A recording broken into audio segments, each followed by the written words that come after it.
tonight.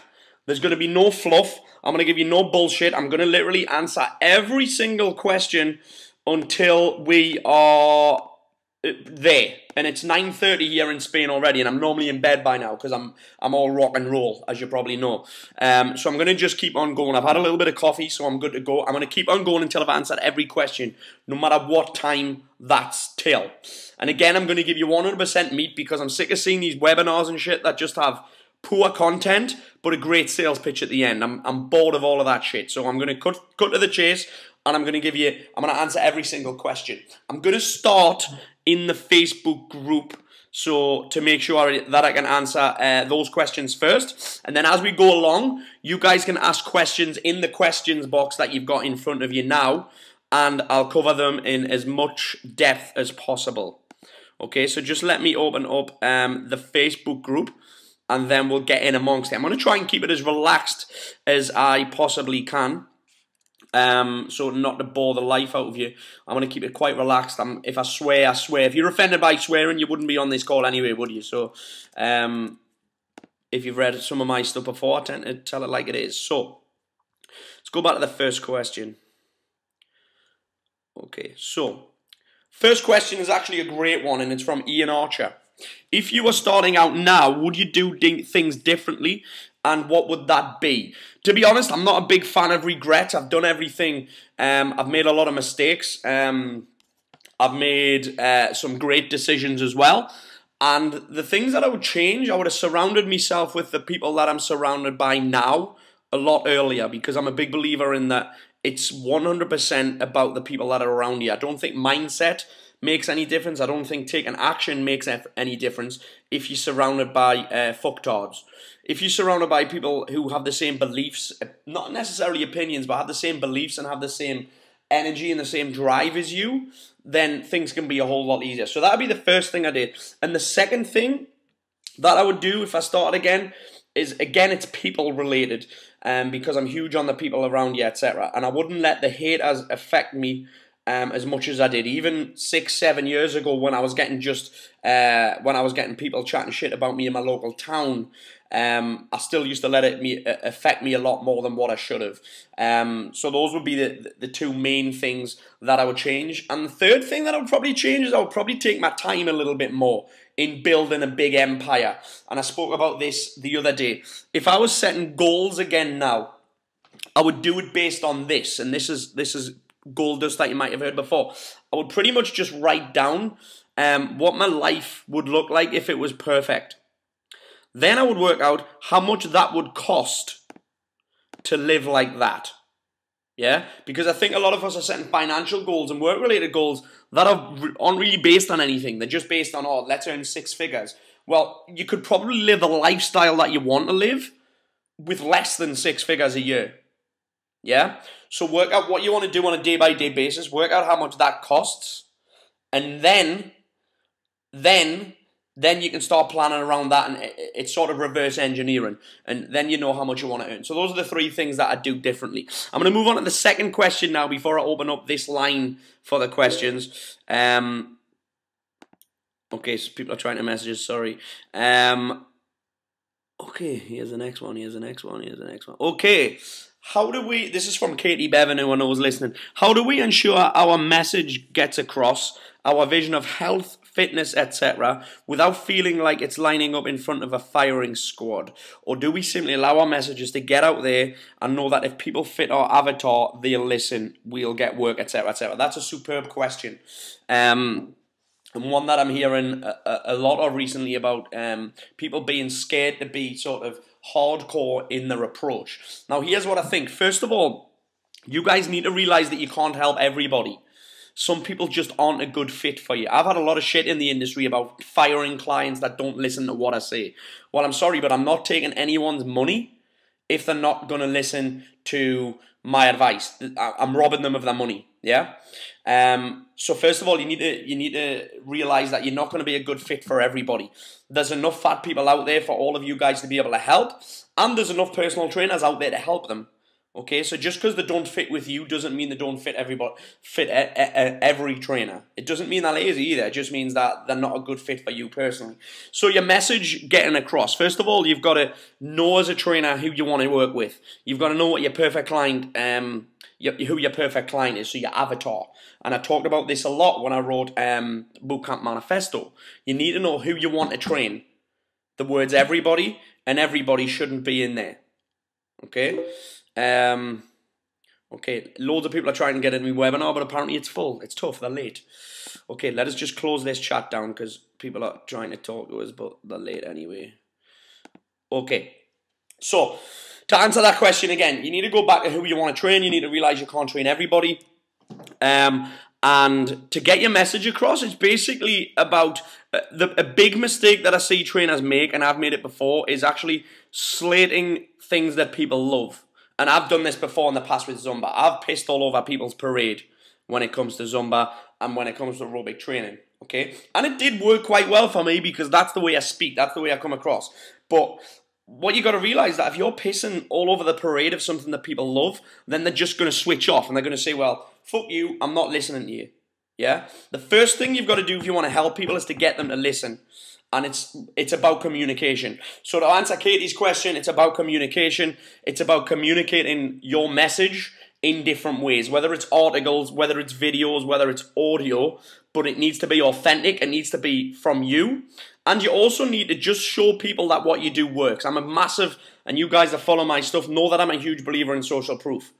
Yeah? So if you can show me that it works, and it works for people who, so for instance, a conversation that I've had today with somebody is, what should I be doing when I'm doing seminars and when I'm trying to sell? Well, you need to take away any doubts that people have about your program. So when I'm presenting to a group, I'll take some clients along, and I'll say, okay, this lady is a mother of 3.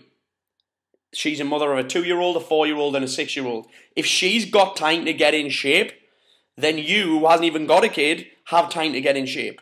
Yeah? So overcoming objections. So I hope that answers your question, Katie. Yeah? Okay. Next question. Steve Gruff. How do you start out in the industry and create a world-famous bootcamp, be it publicity and management of the whole process? How do you manage a group of 25 plus people whilst also assessing them for possible dysfunctions? Okay, so first of all, how did I start out in the industry and create a famous bootcamp? It's quite simple. Results and service. I got better results than everybody else, and I provided a better service than anybody else. Hence, when I see people complaining about not being able to get people at their bootcamp because the people are going for cheaper options, it's their fault. People are going to cheaper options because you're not providing a good enough service. So number 1, get great results. Number 2, go the extra mile with your clients. So it's all about, let's face it, guys. The 3 sessions that somebody has with you a week aren't that important. Okay? The 7 days in a week and 24 hours in a day. If you think the 3 hours that they spend with you guys training are important, they're not. What's important is the coaching that you give them outside of that session. So that's the service part of it, and then you've just got to get better results. So it's very simple. And the managing a group of 25 people plus whilst also assessing them is actually just get everybody to do the same thing at the same time. Okay? For me, a bootcamp isn't just a station-based circuit class. Okay? I don't think you can progress that. I don't think you can do much with it. And it's also going to be difficult because you've got Mrs. Jones who can't do push-ups properly over there, and you've got Mr. Smith who's trying to do a kettlebell swing and he's banging himself in the bollocks with his kettlebell. Okay? Kettle bollocks. Okay, we'll call him Mr. Smith. So how can you coach them to that? You've got the rest of the group waiting for you to change your stopwatch, etc., etc. It's not going to happen. So get everybody doing the same thing at the same time. All similar. The more advanced people can just do the harder option or more reps. It's that simple. Okay, so I hope I've answered that. Okay, here's a good question. Next one. Hey Paul, following you, I've seen you don't discount your bootcamp or training prices. That's the first bootcamp. I never discount the first bootcamp for anybody that's interested because I want people to value the service. And it comes down to adherence, which I hope I'm going to have to answer a question on tonight, adherence, which I think is key. So what do you see is a good way to use risk reversal to get people to try my services but avoiding a freebie parade? Okay, so risk reversal is quite simple. Offer a money-back guarantee on a result. For me, if you can't guarantee a result, then it means that you don't believe in your product or your service. Yeah? if I follow everything that you say that I have to do, but you can't guarantee that it's going to work, it means that you don't know whether it's going to work. Yeah, so offer the money back guarantee first of all. And again, that for them to get to try your services, you can do a number of things. And we're actually Chris at Fitness Camp Academy, who's actually bought my business off me. As you know, I've sold the bootcamp business now and I'm out. I still have a 25% share in it, in case you wanted to know that. But we're actually looking at different ways to try this. We use what's called a taster week. So basically, we invite people to come along for a week, and that gives us the opportunity to convince them that our bootcamp's the best one around, because the results they see in a week with us is better than what they see in 3 to 6 months with other bootcamps. So that's pretty much it. Yeah. Okay. Stephen O'Donnell, my question is a nutrition one, Paul. When faced with a tough client to win around nutrition-wise who just won't eat many different types of veg or anything basically good for them, how do you go about bringing them up to standard? You guys that know me know exactly what I'm going to say here. If the client doesn't want to listen to you, what's the point in them paying you? Yeah? For me, I'd be saying, okay, look, I can't take your money if you're not going to listen to us. I feel guilty. So here's somebody else's number that you can go and work with, and who'll take your money for them not listening to you. It's as simple as that. I mean, you could try other things, such as show them the results of other people who are following the plan, etc., etc. Lead by example, which I'm big on as well. Okay, but that answers that. Okay, we're flying now. Leah Dodd. Hi, Paul. My question for tonight is how to protect my work. I've made a nutrition guide and workout videos for my clients, but have already been informed by an ex-colleague that her ex-business partner basically plans to steal it and sell it through her business somehow. Okay. As much as I like to take the old-fashioned route and just beat the bitch, I think that's what I would do. I think perhaps I need to take an alternative route, copyright. Okay, you can copyright most of your stuff by just writing copyright whoever at the bottom of your program. But here's what you've got to think. It's just information. Okay, workout videos you can put on sites such as Vimeo, you can put passwords on them on YouTube, etc. But it's just information. With your nutrition guide, you've probably got most of your nutrition info from somewhere else. Yeah, with your workouts, you can't copyright an exercise, right? It's a push-up, it's a push-up. So here's what you got to think about. You've got to make it unique. You've got to deliver it in your own special way. And there's only certain things you can do to protect it.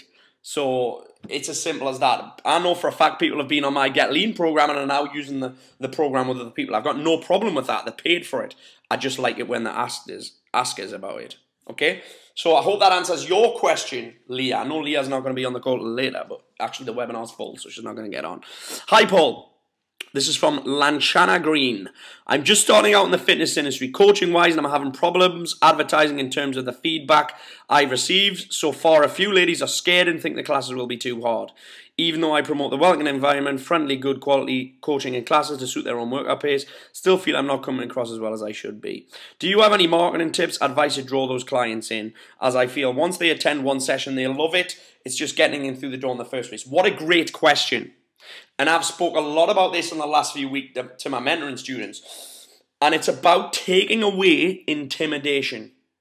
Because no matter what you guys think, a lot of people probably want to train with you, but they're a little bit scared of you. Because they think personal trainers are superhuman. As we know, if we know other personal trainers, we're far from superhuman. Most of them are pretty fucked up, to be honest. So, you know how it is. But yeah, most people are a little bit intimidated. So there's various ways you can go about this. Number one, give them a trial. Number two, don't call it a boot camp, because that basically will rule out some people because it's got the word boot camp in it. Number three, let them come along and try it for free. Okay, I saw someone on Facebook last year, I think, and I don't even know if they do this. They called their boot camp for the terrified. And I was like, that is badass marketing. Boot camp for the terrified. That's about a niche. What you've also got to think about is if they're scared, then maybe that's okay. Yeah? You guys that know that I swear quite a lot, I swear on Facebook and I swear in emails, etc. for a reason. There would be nothing worse than somebody hearing me on Facebook not swearing and just speaking like I don't speak, and then coming to train with me and me dropping F-bombs all over the place. They would hate training with me, and to be honest, I would hate training with them if they're offended by swearing, because they're not my type of person. They're probably not living in the real world, to be honest. Okay, so I hope that answers that question. Take away intimidation. Do videos, show me clips of the workouts, show me social proof again. So interview some of the ladies in your class and answer those questions in the questions that you ask your clients. So one of the questions that you guys probably get asked all the time is, will I be the most out of shape person there? And you get bored of answering that question. Well, of course you won't be. Everybody's there for the same reason. Everybody's got to start somewhere. So when you're interviewing a client on your video, or when you're asking them questions in an email, cover that question. Make sure that the client or the testimonial says things like, I thought I'd be the most out of shape person in there. It turns out that I wasn't the most out of shape person there. Okay. Hope that answers that one. Paul Butler. My question is more about routine and program writing. What are the most, who trainers' books influence would you consider the most valuable references or resources for effective program design and periodization? Superb question. Okay, I like anything by Tudor Bomper. I like Super Training by Mel Siff. I like Alan Cosgrove's Program Design Bible. Those are probably my favorite three. And I like all of the Pollock training stuff as well. I went to level 2. But all of the Pollock training stuff's good for that. So yeah, pretty cool. Those aren't my type. I'd actually, anything to do with training, I tend to enjoy going to the live things more than getting it from a book. So I'd always go on internships and stuff. Phil Richards has got some great stuff on his internship as well. So yeah, okay. That is it in the Facebook group, guys. So I'm coming to the questions section now. I'm just going to work my way through this as well and as quickly as I can. Okay. Chris Brown, nice to see you, my friend. I actually rang you earlier. You need to call me back. What is the single most important thing to running a fitness business? Single most important thing.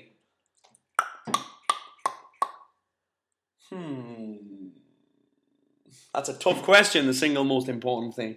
If I could get it down to the single most important thing to running a fitness business. Passion. Passion. If you're not passionate about it, you will get found out in the end. You can't fake it until you make it if you've got no passion. This is why I'm seeing so many fitness trainers getting pissed off with the world. And actually getting pissed off with me because they're just copying off everybody else. They're not really passionate about it. So when it doesn't work for them, they get pissed off. People can tell if you haven't got the passion as well. Okay. Great question, Rob Westerberg. If you fire a client and you get bad press, how do you deal with that information when it gets back to you? I'd take it back and I'd say, how have you fired the client? How have you worded it? Number one, you've got to tell them that you feel guilty for taking their money because you do. Number two, you've got to always direct them to someone else, okay? And it's as simple as that, okay? You've got to think about a client. If they're not following what you're doing, I'm not going to say you're robbing them because you're not. But I'm not taking somebody's money if they're just pissing about. And the second thing is that you're not going to get a referral out of them. And I like to build my business on referrals because the results equal referrals. Okay. Warren Graves. Yes, I have, my friend. I've answered your question. I've recorded this call, so you'll see it later. Oh, you're doing it now. Okay. Do you charge for that taster week? Kim White, great question. At the moment, no, we don't. It's invite only. So they've got to know a member to get in on taster week. The odd time, we'll advertise it. It just depends on how busy that certain bootcamp is. But I certainly think there's a market for charging for taster weeks. And maybe refunding it when they sign up for the main part of the main bootcamp. Okay? Let's have a look. Okay, what a great question, George. I get asked this a lot. Hey, Paul, we really do get good results at our bootcamp, but how do you get new members to do the before photos so consistently? Okay, here's the deal. You'll never have a problem getting an after photo if they're happy with the result. If you're not getting after photos because your results aren't good enough, or the client just isn't happy with the result yet. But before photos are such a tough one, George. I get where you're coming from. And everybody always regrets, the clients always regret not taking the before photo. So here's what we do. We use it to motivate them. So I say, okay, take the before photo, but don't send me it unless you want to. Just take it. And they use it for motivation. So every time they get asked, they get presented with a difficult opportunity or a difficult question, such as, should I or should I not eat this right now? And then we use this question. Okay, think about your before photo. Is this decision going to take you closer to your before photo, or is it going to take you closer to looking like the person that you want to look like? Okay, so that's the way we do it. And we just tell them that they'll regret it if they don't do it. And it's as simple as that. The before one. That's a great question, George. Thanks. Okay, Tim Goodwin's answered something great, and best way to protect your stuff is to constantly reinvent. Yeah, constantly reinvent it. Great answer. Okay. Hi, Paul. The nutrition plans you give your clients, did you devise them? Because as not being a registered dietitian, we are on the limb of offering this level of advice, perhaps. Kim, I don't know what it's like where you are, but in the UK, we are qualified to give nutritional advice. I know it's different in the States. The worst thing is that I'm going to say this now. I'll say it anyway. I don't care. Registered dietitians haven't got a fucking clue. And I'm going to say that right now, and I've just said it. So I'm not sure where you are, but in the UK, we're allowed to do that. Okay, what a great question. Lynn Davies, hi Lynn Davies. What can fit pros do to ensure that they do actually have a USP niche market and don't just end up being a clone or replica of the rest of the industry professionals out there? That's a cracking question. Number one, they need to decide who and what they want to work with. They need to get that avatar right. They need to have passion about that avatar as well. So I was probably the first person in the fitness, not the first, but the first person to publish this, is that I don't work with obese people. I don't work with people that aren't already training. My avatar is somebody that's already training and already dieting. My avatar is also somebody that wants to spend more money than anywhere else. So you've got to get that niche right, first of all. So Tanith Lee, one of my mentoring students, tomorrow night she's doing a webinar on menopausal women and fat loss. That is her niche. And the second thing you need to do, and this is so simple, is just be yourself. Okay, don't try and be somebody that you're not. This is what I see in the fitness industry, and this is one of the things that boils my piss about the fitness industry, is that trainers are scared to be themselves. They're scared to say what they think. They're scared to do what they want to do. And they think that there's a way that they have to act, there's a way that they have to speak, there's a way that they have to talk, there's a way that they have to market. Just be yourself, be authentic, okay? Think about who you are deep down, find your niche, and the rest is easy if you can get results in that niche. And it's as simple as that. And a great thing to do is, and I do this a lot, look outside of the industry for inspiration. Look outside of the industry for marketing. Look outside of the industry for voices. Yeah, the fitness industry is very incestuous. That's the word I'm looking for. A little bit like South Shields. Okay, next question. Sharon Snowden. Okay. Hi, Paul. If I have a new fitness weight loss program, I need to get some guinea pigs to get the social proof. How do you promote the program to potential guinea pigs without telling them that they are guinea pigs? Okay, so first of all, Sharon, I would actually tell them that they are guinea pigs. Yeah, I've actually, if you have a look on my Facebook, there'll be something on there about guinea pigs. Guinea pigs just say that you need somebody to trial a new fat loss program. You can guarantee that they'll drop a certain amount of weight in a certain amount of time. The key with guinea pigs is to charge them some money. If you do it for free, they'll piss about, waste your time, and you'll not get before and after photos or social proof. So you need to take money, and here's how you do it. You just say, okay, here's what I want you to do. You're going to write as a pre-dated check. Or a post-dated check, sorry. Post-dated check for whatever, how much the program is. If you do X, Y, Z, A, B, C, I will tear up the check. If you, however, piss about, then I will cash the check. So essentially, you're getting paid for creating a program if they piss about. If they don't, you get a shitload of before and after photos, and chances are they're going to stay on and do the program anyway if it's good. Okay? So tell them they're guinea pigs. There's nothing wrong with telling them that they're guinea pigs. Just say you need some people to test it out. Okay, Danny Matos. Okay, how can you manage to maintain your passion although you know that many clients will not listen, and when you know it isn't all about exercise? What do you do when you know it's about change psychology but most people are too uncomfortable to hear it or don't want to hear it? Great question. It's hard to keep going if there's a disconnect between what you're doing and what should be happening. Okay, so first of all, you've got to go back here.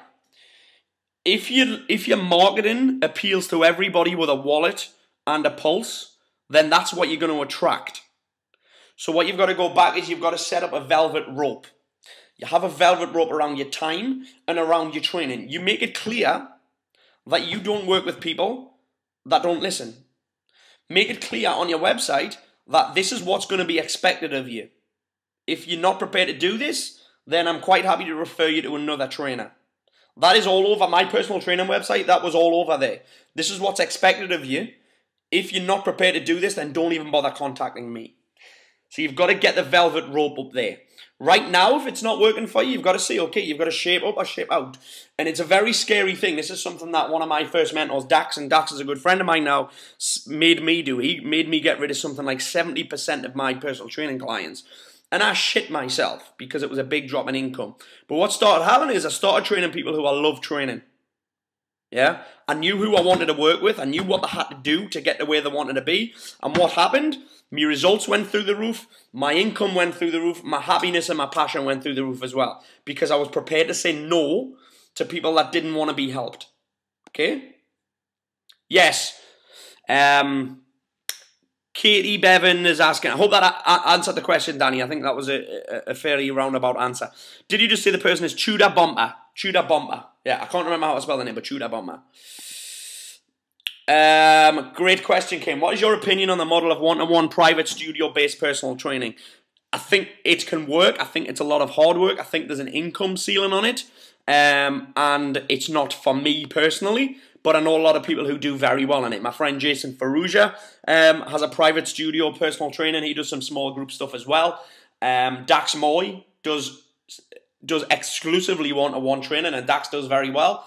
Alan Cosgrove does small group training, semi-private training, which I think is the future if you're going to go down the studio route. So yeah, but it's just not for me because I'm not very good with numbers, so I prefer to have a small amount of paperwork. That whole studio thing has never interested me.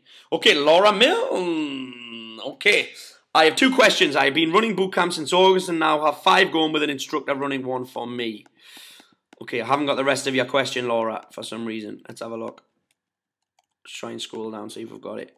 Okay, can't find it. Okay, let's go back up. Let's go back up. Let's go back up. Okay, where are we? Keep firing the questions in, guys. I need the rest of your question, Laura Milne. Okay. Thank you for being a huge inspiration. No problem, Ben. Thank you very much. You have helped open my mind over the past 6 months just from the stuff you put out there. The question I had was about hiring trainers for a 50-50 split. I agree with you on finding a Group X instructor or a client, but may take a while to take a few clients through courses. How do you go about getting an instructor on board without sounding desperate, etc.? Or you looking for anybody, everybody? That is a cracking question, my friend. First of all, before I go any further, you need to make sure you're ready to bring on a trainer. Okay? If I was starting again, just get your bootcamp busier and get better at coaching more people.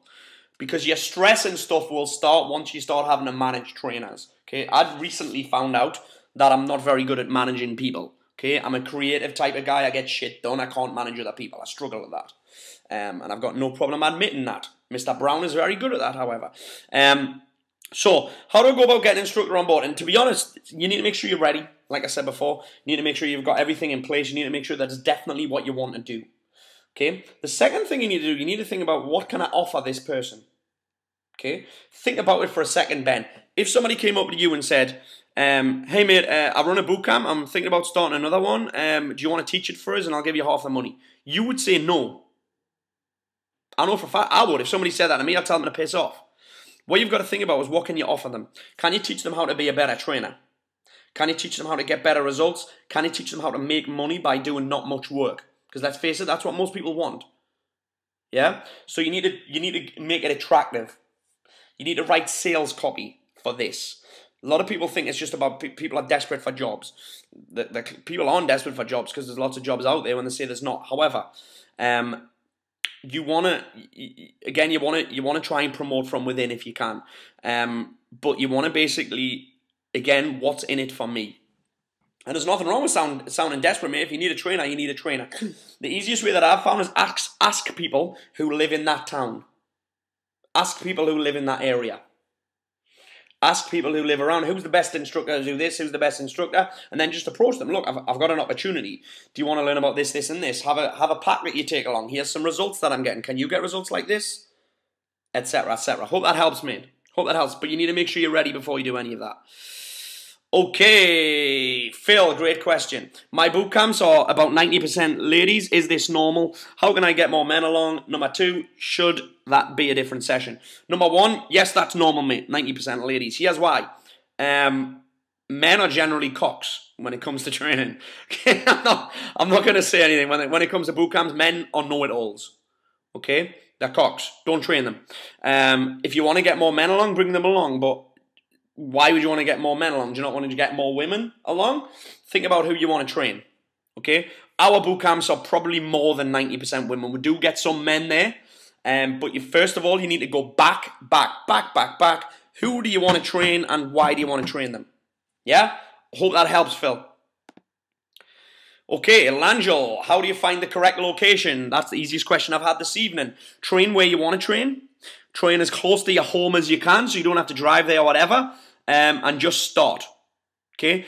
I'm not a big believer in the fact that being an indoor boot camp makes you extra special to an outdoor boot camp. Because what matters is results in service.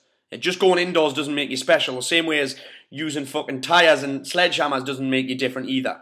It's just tools. Yeah? You can use as much equipment as you want, but if your results are still shit, I don't care. Okay, so find the correct location. Easiest thing to do is find a car park that's lit. That's it. And choose somewhere that suits you. And because for me, if you build it, people will come. Yeah? Hope that helps, buddy. Danny Reed, when you start creating your brand, what would you say are the key points?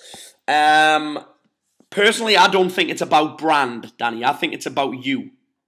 Your brand now, right now, is you. People are coming to train with you because it's you and you get results. Yeah? Then you start building your brand on the back of those results. And it's that simple. Yeah? And then your key points are what are the core values of your business. What are the core values of your business? Everything that you do after that is based on that. Hiring staff is based on, do they match your core values? Yeah? Any marketing that you do, does this match my core values? Yeah? So I hope that helps. So those are the key points. I'm not huge on branding. I don't think it matters too much what your stuff looks like.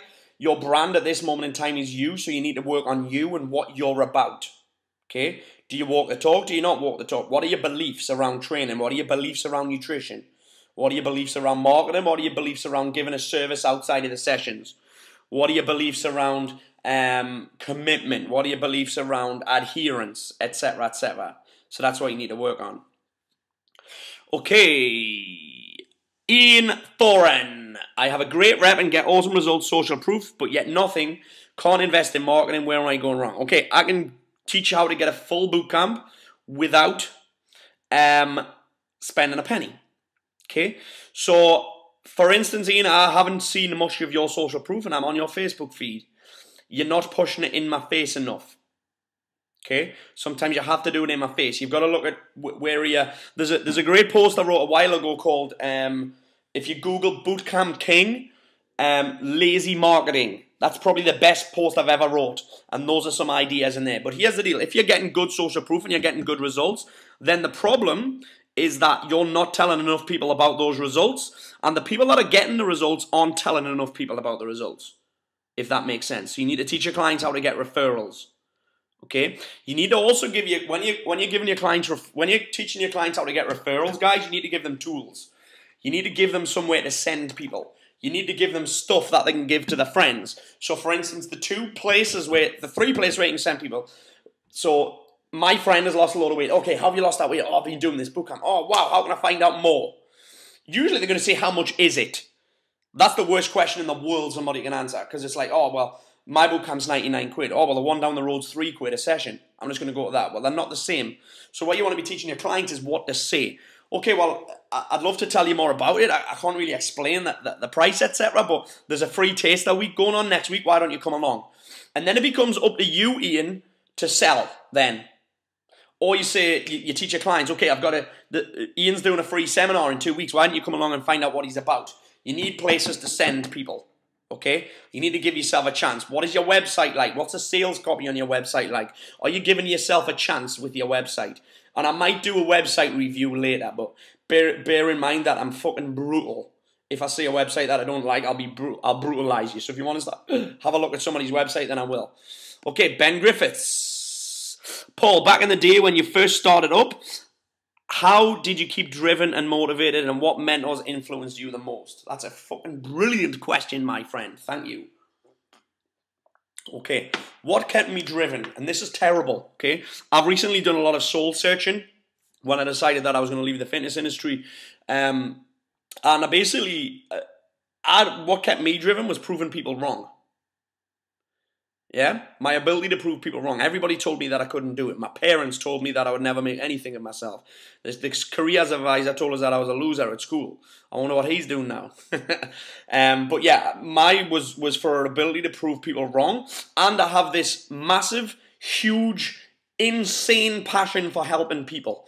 And I just got it into myself that the more people I could get on my boot camps, the more people I could help. It was that simple.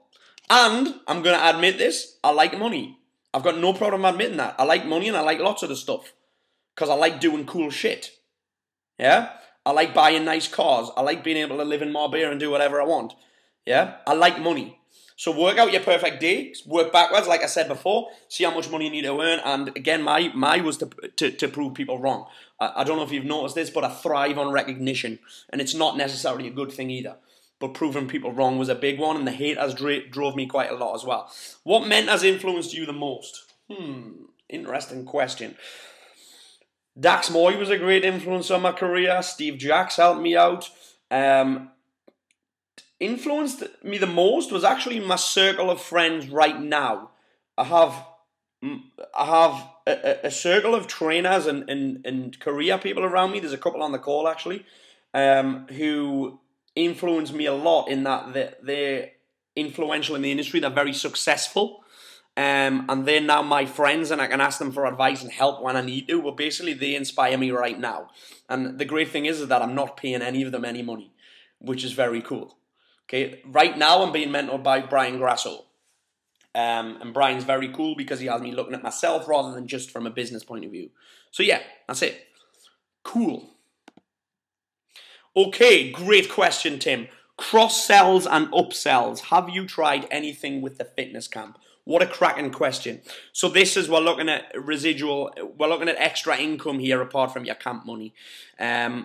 Supplements, I make a fair bit of money from Element Nutrition.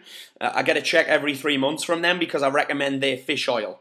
And a lot of people ask me why I don't, and I'm going to clear this up now, it's probably going to piss somebody off on the call, why I don't recommend certain brands of supplements when I can make money selling them. It's because I think the supplements are shit. Okay? So a lot of people ask me why I don't do Herbalife, why I don't do Nature, Sunshine, etc. And it's as simple as this, I wouldn't take them myself. And it would be hypocritical for me to sell them to my clients. I want my clients to take the best product possible so they get the best result possible. I'm going to make more money like that, and I'm going to be more, it's more ethical, and it just fits with my belief system better that I get my clients to buy the best supplement regardless of whether I'm going to make any money on it or not. So that's one upsell. The other upsells that we've got is we've got cookbooks. Everybody should have a cookbook. We've got cookbooks that we sell. And that's about it sales-wise. We don't really pitch that much, mate. And there's a lot of ideas that I've had for that, but yeah, we've just kept it basic as FCA. But what a cracking question. Okay. George is saying he spoke to a registered dietitian last week who didn't think that high cortisol levels made a difference to fat gain around the middle. I bet he had it good as well. Okay, Michael Anderson, why are trainers so protective of the info? Because they put a lot of work on it. Oh, here we go, Laura Milne. We've got you now, my friend. I've been running boot camps in August, and now have 5 going with an instructor running for me. 1, I have a lot of members of my boot camps and want to sign up to the next one, but are on holiday for 2 weeks. They won't join at the full rate. At the moment, I give a reduced rate as to help with income and numbers, but I've read from you and others that this isn't good. What advice can you give here? Cracking question, first of all, Laura. Here's what I would do. Obviously, you don't want... Here's the problem. If they're missing 2 weeks, then fitness-wise, it should be difficult for them. Because if you're running a bootcamp like I run it, which is a periodized program, so everybody starts on week 1 and finishes on week 4, so I know where they're going to be at fitness-wise. If they miss 2 weeks, they're going to be all over the place anyway. The second thing is that they're taking up the space of somebody that would pay full price. So here's what I would do. They will wait for the next camp if you tell them to. The second thing that you can do is you can say, okay, this is fine to miss 2 weeks. If you're a 6-month member, you just jump in and out when you want, but I won't discount for you. And it's as simple as that. Yeah? Okay. I hope that helps, by the way. I'm not sure how well I answered that one, but that's my advice. I would just make them wait till the next one, or they're allowed to jump in and out if they're on a 6-month contract, because I'm big on you've got to start getting your members on contract, because in the fitness industry, it's very difficult to get guaranteed income. Okay, so number 2, there are a few other areas I run to run boot camps, but need to recruit instructors in the areas. How do you go about this, and what agreement do you have in place? Is it important to get a legal agreement set up? I would be worried they could take away what I do and copy. Great question. Cracking question, and the one most of you need answered. Number 2, first up, same as what I said to Ben Hambridge. Do you really want to do that? Can you not just make the boot camps that you've got busier and make your income that way? If you want to expand, recruiting instructors in that area, first of all, the best thing you could possibly do is train clients who maybe live in that area to do it. The second thing, go to the local health club and find out who the best instructor is and ask. Facebook's a great place to ask questions like that. Who's the best instructor here? If a good instructor who's having 30 and 40 people coming to their sessions, if you get them to run a boot camp, the great thing about that is that they've already got a tribe of people who like what they do. If they then come out and say, I'm now running this boot camp for Laura who gets these fabulous results, they are going to get clients easily. Okay? So that's the first part of the question. What agreement do you need? You need a non-compete agreement. Okay? I have all of those agreements. We have a non-compete agreement, an instructor service agreement for a 50-50 profit share. We have one for if we're paying the client an hourly rate, etc., etc., and that's it. So yeah, see a solicitor. We have contracts that we'll give to the mentoring students and stuff. So, okay. Hi, Paul. Claire Cosgrove. Hi, Claire Cosgrove.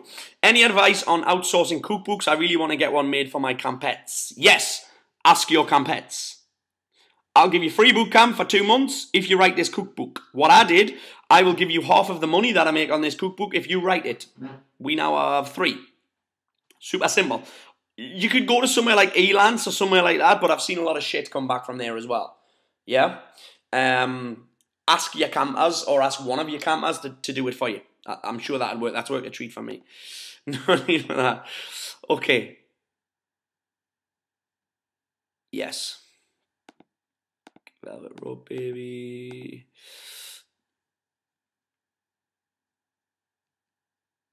Okay, I'm going to try and answer this question from Warren.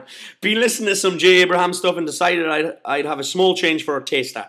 Then let them pay a deposit to book a place in my program, and if they don't reach an agreed target, then they don't have to pay, so they get their deposit back. And if they do say we give them first month free as a promise apology, what do you reckon? I like it. I'm not sure about the second bit, but I like that. So what Warren's saying is somebody can come in, pay 20 quid for the taster week, maybe 25 quid, and if they don't lose £5 in the week, they get their 20 quid back and don't have to stay. I like that. Yeah, like it. Okay, here we go again. Tudor bumper, yeah. Ross, I knew Ross would know this one. B-O-U-M-P-A. Okay. Okay, question from Lena. Lena's our fitness camp owner in Sweden. Don't find good trainers or any trainers at all. How did you do it? I did it. I mean, this has always been a difficult question for me to answer because the trainers will seek you out if you're doing things that are a little bit special. Yeah? If you're getting phenomenal results and you're getting a lot of people in your trainers will automatically gravitate towards you. And again, I would always promote a client who is shown. Alan Cosgrove's done this, John Latoc's done this, and we've all promoted from within and found clients that are interested in being trainers, helping them, and they'll always make the best trainers because they're passionate about it. Yeah? Okay, Omar, what's the most effective low-cost... I was going to try and pronounce your second name there, Omar, but I'm not going to. Sorry about that, mate. What's the most effective low-cost marketing tactic? The guinea pig thing that I spoke about earlier. Easily. Yeah? Look for guinea pigs, train people for a month, in exchange for them, 1, turning up to every session, 2, following the nutrition plan, 3, giving you before and after photos, 4, telling everybody about it. They give you a check for 99 quid. If they follow it, you tear the check up and you have before and after photos. If they don't follow it, you cash the check. Easily the most effective. Okay. Rachel Holmes, what a cracking question. More dog, lots of instructors struggling to fill boot camps 3 or 4 years down the line. Filling the first few are easy, tips for long-term success.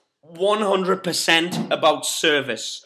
If clients are leaving your boot camp to do cheaper options, then it's your fault. It's your fault. It means that your service has slipped because people are like, oh, well, they can't afford it anymore. I'm like, well, but they could afford it last month. So something's happened between then and then for they don't see the value in it anymore. So you've got to look at what you're giving them outside of the session. Are you just turning up 3 times a week? When was the last time you changed your workout routine? When was the last time you changed your music? When was the last time you wrote an article and gave them it as a handout? When was the last time you took food to a session? When was the last time you had a night out? When was the last time you put together a webinar for them like this? When was the last time you had a focus meeting? When was the last time you did a free seminar?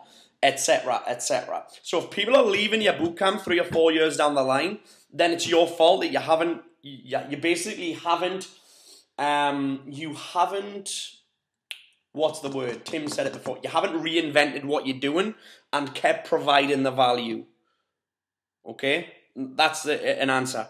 Okay, cracking question, Rachel. And is taken on instructors worth the aggro. It can be, but you've got to be good at managing people and you've got to get the right people. For me, if I had my time again, I look back 7 years ago.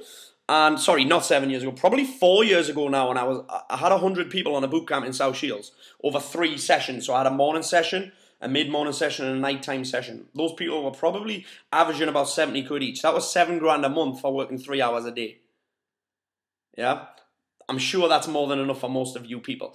And here's what I'm going to say now, that we've got a guy in South Shields who took on that bootcamp from me. I think he averages between 60 and 90 people a month over 3 bootcamps a day. South Shields is one of the most poorest towns in the country. If he's charging 100 quid there, I never want to hear the your town excuse. Because South Shields is a poor town. He's got a bootcamp in the next car park that is voluntary contribution. He's got a bootcamp in the next car park that's 3 quid a session. There's 7 bootcamps within a 1 mile radius here. He's charging 99 quid. It's because of the service and the results. It's that simple. Okay, thanks Rachel for that. How do you manage in the first stages of opening up a business in the fitness industry, velvet rope your business for only the best clients and not letting anybody in when you need to grow your business quickly? I would start by doing the guinea pig thing because it's pretty much free for them. Then you can choose who comes in. Yeah?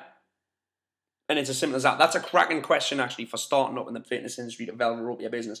And the thing is, if you get your avatar right, trainers don't spend enough time on their avatar. If you get your avatar right, then you shouldn't attract these clients anyway. You should be only attracting the people that you want to train because your marketing is only speaking to the people who you want to train. Okay? And you know what happens, Langel? You tell people that they can't get in.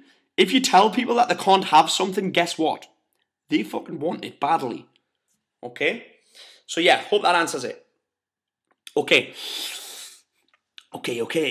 So we have an avatar. This is from George again. This really helped us target our marketing and the program, but we still get other people who aren't our avatar keen on joining the program. Yeah, we get that as well. We currently accept them and are more often than not able to help them. Can you still niche it down and train a variety of people? Yes. Absolutely, George. My marketing message is pretty much written for women who are frustrated, but I still get other people based on referrals. But yes, you can. But the problem is that if you go the other way around, in that you try and market to a variety of people. I hope that makes sense. Trying to market to a variety of people and actually training a variety of people is 2 completely different animals. Yeah? Most trainers will train everybody and everybody. Yeah, that's why on the website it says we do this, specialize in this, this, and this. I've got this qualification. I don't give a shit. If I'm your avatar, I want to know what you can do for me. But yeah, you've got that right, George. Yeah, you're marketing to your avatar, but you're training a variety of people. You're not marketing to a variety of people. I hope that makes sense. Okay. Hey, Dave. Hi, Paul. This is awesome. So much info. Is there going to be a transcript available after the call ends? I'm actually recording the whole call, mate, so I'll put it out. I'll put it out there once it's done. Okay, Jen, what is the best way to get your message out? Flyers, social media, paid adverts, and would you pay someone to fly it if you are short of time? I would pay someone to flyer anyway because I'm a dickhead and I'm way too arrogant to do my own flyering.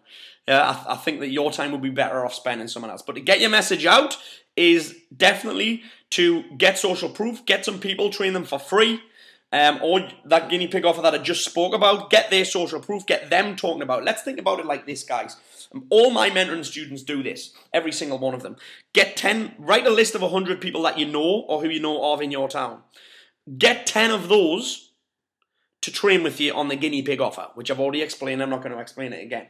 Those 10 people, or one of those people, will know 20, 30, maybe even 40 people who don't know who you are and what you do. Times that by 10. That's 200, 300, or 400 people who will now know what you do because you're training these people for free. If you're getting them results, number one, you can't expect somebody to get referrals if they're still fat.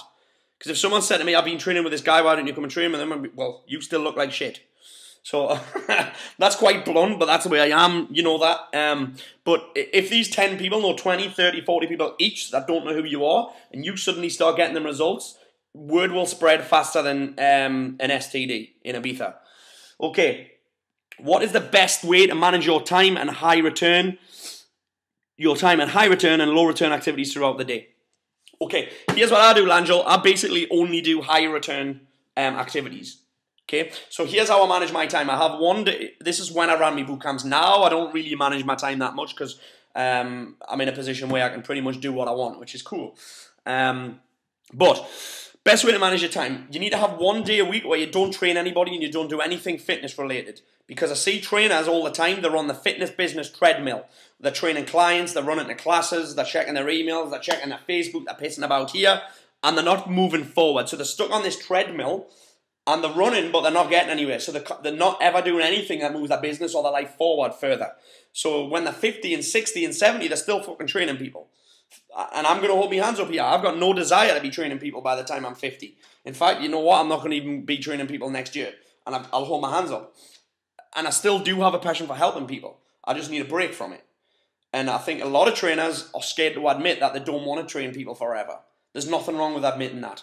But first of all, you need that development day in there. So on this day, all you do is basically say, I'm going to do stuff that moves the business forward. So this is your high-end activities. This is writing your sales copy. This is writing your articles that move your business forward. This is looking for trainers. This is research and marketing. This is stuff that you wouldn't get done when you're running around in between clients. And it's as simple as that. And then my to-do list looks like this. I write down everything I've got to do. I then have 2 columns next to each different task. In the first column, how quickly can I get this done? In the second column, how much money will this make? Or how much impact will this have? Because a lot of things won't make instant money, but in the future they will. I score those on a scale of 1 to 10. So, for instance, checking emails would come in as a 10 on how quickly can I get it done. Because I can get it done very quickly. As in money, it's probably going to, an impact, it's probably going to come in at a 1. So that scores 11. And then what I do is I work my way through the list. And then at the end of it, the ones that score the highest are the ones that go into my diary and get done first. Because a lot of you guys are probably pissing about doing the things that you like doing and putting the stuff off that make you feel uncomfortable. Okay? Langel again. Best ways to market your business from traditional marketing through to guerrilla marketing. Quite simple. Do the guinea pig offer, get results. Okay. Rob.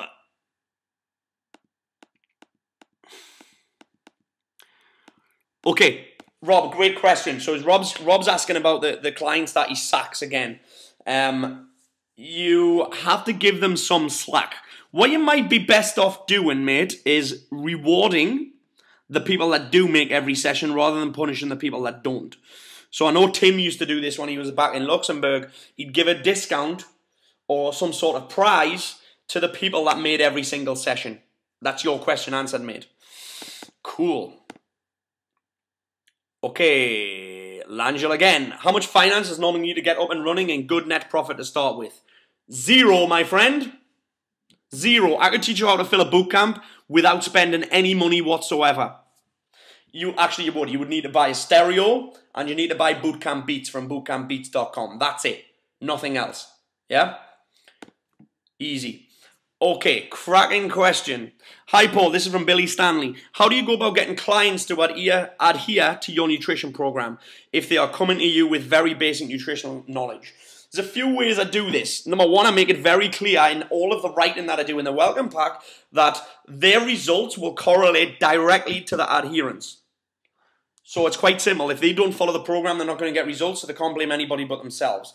And then after that, it's about education.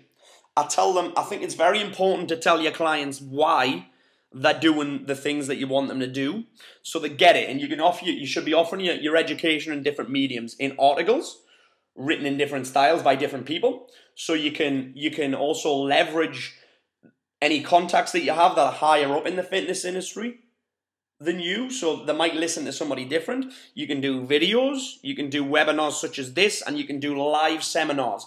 If you do a live seminar where you're standing on a stage telling people your knowledge, your clients, a light bulb will just go off in the head. Because once you're prepared to stand on that stage and talk about nutrition and show your results, then your clients will listen to you because they're like, fuck, this guy does know what he's talking about. Billy does know what he's talking about.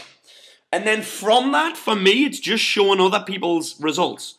Just say, look, here's somebody that followed the program. Yeah, it's social proof. It's social proof in a class. And a great thing that I used to do was an in-class testimonial. So you say, whoa, Rachel, how much weight did you lose last week? Oh, Paul, I lost 7 pounds. I lost 2 inches off my waist. Oh, what did you do? Oh, well, I just followed the nutrition plan. Yeah? So it's basically about just backing up what you're saying. And a big thing that I'm big on, guys, is that if you're not following your nutrition plan, not necessarily to the letter, but close to it, your clients know. Yeah? This is called walking the walk and leading by example. Yeah? If you're not following your nutrition plan, you will struggle. Yeah?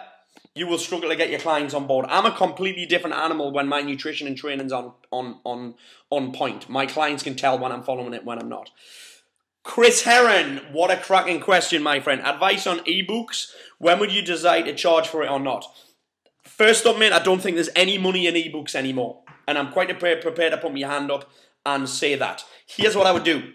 Ebooks are I don't know anyone that's making any money selling ebooks. And I think it's also a lot of time to put into something that's not going to make you any money. However, I think it can establish you as an expert because you're now an author. Get it on the Kindle. Get it Kindleized. That's free, I think. Yeah, Tim Goodwin can help you get that Kindleized. Print it out. Get it sent to lulu.com. Get it printed out. So publish it yourself. Take it to your seminars. You're like, oh, guys, there's a signed copy of the book here for you just for coming along. What I would do is I would repackage the ebook as a course. So my 19-day Get Lean project is basically just an ebook broken down into 19 different days. Yeah, so you're delivering, instead of delivering information, you're actually delivering a program that they can take action on. I hope that helps. So, number one, I wouldn't bother writing one. Number two, if I did, I'd use it to just leverage myself. Number three, I would take the information from the ebook and turn it into a course of some sort. An actionable course. Yeah, because information doesn't equal transformation. That's my favourite saying at the moment. Okay. This is from Liz. In the planning process for starting my own bootcamp, but don't know how to deal with the councils and park space. First thing I would do is I would ask for forgiveness and not permission. I would fucking start. Because if you want to deal with the council, they'll take weeks and even months to get back to you and you'll have to fill 100 forms. And just start. When they pull you, say, look, I did email you. But nobody replied, so I assumed it was okay. Here's my risk assessment. Here's my Park Q forms. Here's my insurance, and here's my qualifications. What do I need to do to keep this going? If they are extortionate, then start looking at private venues, and that's it. Yeah, super simple. Okay, which tools to use at camp? Need some new exercises and tools for my campers. Number one, the only equipment that we use at Fitness Camp Academy are resistance bands. For me, that's all you need to get results. Number two, just learn bodyweight exercises. Super simple. Some of my favourite places to look for that is, what is it? There's a fabulous website with lots of bodyweight exercises. YouTube's always great for picking up stuff like that as well. Go to resistancebandtraining.com for some great videos on resistance band training. Dave Schmitz, the band man, is a friend of mine. And he's got a fantastic YouTube channel where you'll be able to get some good exercises from as well. Okay, great question, Langel. What company type is best to start with and why? Sole trader or limited? For me, I don't really know that much about that stuff and I don't really care about that stuff that much, Langel. I started off as a sole trader. Now all my companies are limited companies because Number one, I think it's more for professional. Number two, you pay yourself a wage. And you want to be looking eventually to either sell your business or get out somehow. This is the mistake that I think most trainers make. They don't have a plan for the future. They think that they're just going to train people till they're 70. They've got nothing to sell. If you're a sole trader, you're going to struggle to sell that. If you're a limited company, you can sell shares in it, etc. Whatever you want to do. Okay? It's really simple, mate. Really simple. Hey, Helen Lee. Okay. Hey, Paul, we've got some loyal clients who have recently started pissing about at one of our fitness camps. They've already achieved great results, but are now coming along to maintain and for the social aspect. They are having an impact on other members. What do you think we should do? Keep them because they are loyal or ask them to move on? Most of which have been there for 2 years. What a cracking question, Helen. Here's what I'd do. Here's what I definitely 100% do. I would set up some sort of challenge internally between those guys. Some sort of fitness test, some sort of extra session that they might get on a Saturday or something like that. Some sort of test where they're physically challenged, as in how many reps can they do, how quick can they do this, etc., rather than a fat loss challenge, if that makes sense. Or how long can they stick to no sugar, or how long can they stay on, can you set them a 100-day challenge to, by the end of the 100 days, to have achieved something. Yeah? They just need a new challenge. Fabulous. Okay. If all your competitors, great question came. If all your competitors are opening up boot camps Monday, Wednesday, Friday, various option of time, does it not smack of copycatting and laziness? Absolutely it does, Kim, but guess what? You just keep innovating, and it also means that you're always one step ahead. Yeah? And again, back to a point I said at the start, start to look outside of the industry for inspiration. Yeah? In South Shields, like I said before, it's crazy. David and Helen Lee, who just asked that question, were one of my competitors in South Shields. They were the only ones that I had any respect for, because they're the only ones that are charging decent price and actually getting results. Okay, Langel, do you prove to people you have a quality product or service? Yes, my friend, you just show your results. It's as simple as that. Show your results. But it depends who your avatar is. If your avatar's not bothered about getting results, then I don't know how you would prove it. Maybe you prove that your class is gentle. Maybe you prove that, for instance, if you did a sports bootcamp, maybe you could prove that they would increase their vertical jump or whatever. Maybe they would increase how fast they can run, whatever. Yeah, but you have to have a quantifiable result. Okay. Okay, how do you move out of the money, cheap, or luxury bracket and move over to the they need you field? Again, it comes back to results. Can you get better results than anybody else? When they've tried everything else, where do they try? Most people that we train at Fitness Camp Academy have all usually tried another boot camp. Most of them have actually had personal trainers before when they end up coming to us, because they know that our results will murder anything else. Yeah? It's pretty much that simple. And again, the service has got to be top draw. So once you get them in, you shouldn't lose them. Michelle. Okay. Is ketosis really essential for fat loss like some people claim? If so, can it easily be achieved on a low-carb diet, or should it be avoided altogether? Ketosis isn't essential for fat loss. Balancing blood sugar is essential for fat loss. So here's the deal. Your body actually wants to use fat as energy. But if your insulin and your blood sugar are all over the place, then your body will take that and use it as energy. Anything that's left over, it'll store as fat around your love handles. So for fat loss, for me, the first thing you need to get right is actually you need to give your liver a chance. Your liver, for me, is one of the most important things in fat loss. If your liver is overloaded, then it can't do its job, which basically means that when you're taking in too many toxins, your liver can't deal with all of these toxins, and it doesn't want those toxins floating around the bloodstream. So what it does is it sends those toxins to the fat stores so they're out of the way. So that's the first thing you've got to do, is you've got to improve liver health. Yeah? And then ketosis isn't that important. Yeah? Low carb diets are pretty cool, but carbs are actually essential to fat loss anyway, so you replenish glycogen. I like carb cycling at the moment, but first things first, you've got to clean up the diet and cleanse the liver. Okay, cracking question, Katie. I find that some of my clients don't want to tell others. Sometimes I'm their dirty little secret. Have you found this, or how I can get around it? This is a similar question to how you get before and after photos, especially the after photo. Okay, so you make them feel guilty. You basically tell them, how do you feel right now? You ask them how they feel right now. Well, don't you want other people to feel like that? You can be an inspiration or a cover girl for us. And that's it. Make them feel special, but then say to them, well, I need you to help me help other people feel like this. Yeah? And one of the things that he just says, as I help you improve your body, can you help me improve my business? Expect that from them at the start. Yeah?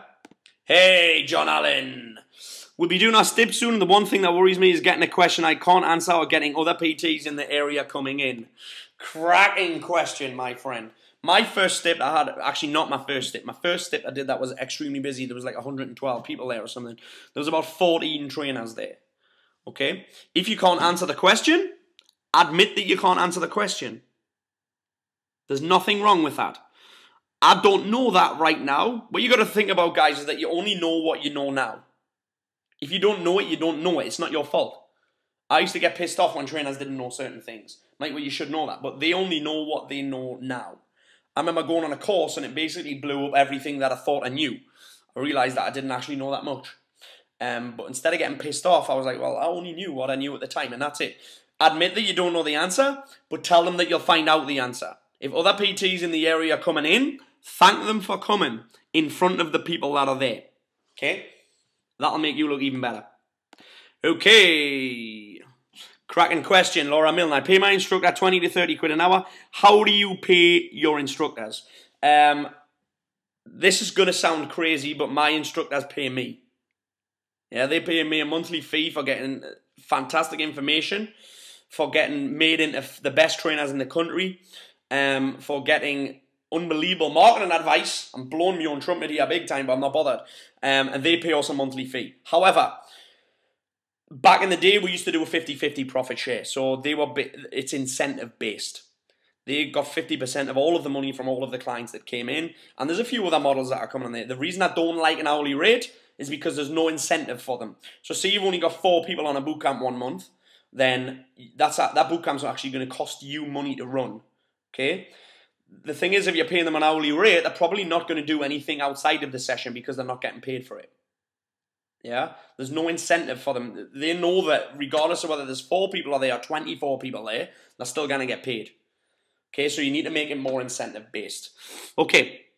I have a lot of bootcamp who love it and have been with me from the beginning. They don't follow the nutrition guide and are happy just the way they are as just lazy. I just don't want to lose them, but they would achieve so much more. How do I push them to work harder? Or should I just keep them as they're happy? That's a great question as well. Another thing I would do here is, if your clients are not following a nutrition plan, but they're happy with their body, that is fine. I've got no problem with that. It's when, if they're complaining and they're not dropping body fat and they're not happy with their body, that it's not fine that they're not following a nutrition plan. The other thing that you could do here, Laura, is create a level 2 nutrition plan that you need them to trial for you. Create something special just for them. Make them feel important. I need you to trial run this program, even if it's just adding something like milk thistle into your nutrition plan. Okay, guys, I want you to take 2 milk thistle in the morning, 2 milk thistle on a night. I need you to trial these results and make them feel special. That's answered that question, and that was a good answer. Yvette, hi Yvette. Hi Paul, are you really quitting the fitness industry? What are you doing next? Yes, I am. I suppose I'm not. I'm still going to be involved in some way, shape or form, just not doing the whole the fitness camp thing. I'm not doing any I'm not putting out any more information for people. I'm just not going to be I've got a greens drink coming out next month, which I'm going to be spending a lot of time on.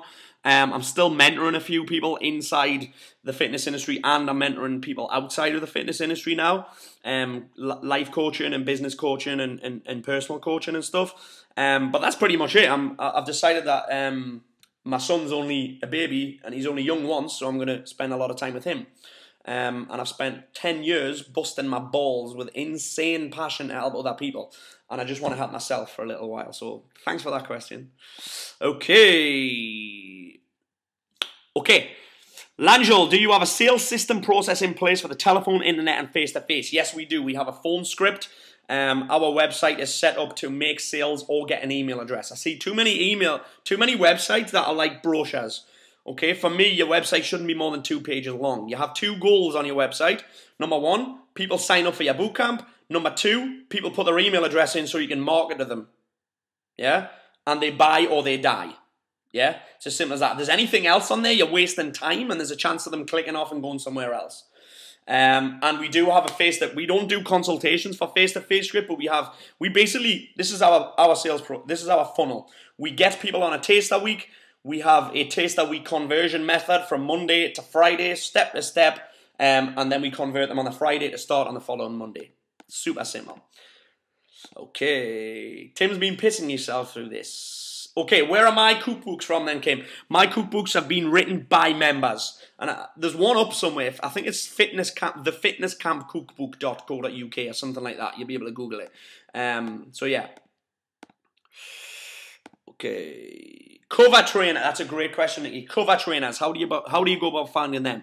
Number one, promote from inside. That would be the first thing that I would do. If you're not in a position to do that, just look in local health clubs or look in local community classes and say, look, I need cover. I'm going on a holiday. This is how much I'm going to pay you. Here's a non-compete agreement. If you impress me, I'm looking at opening another camp in this town that I'm going to need somebody to run full time. Yeah?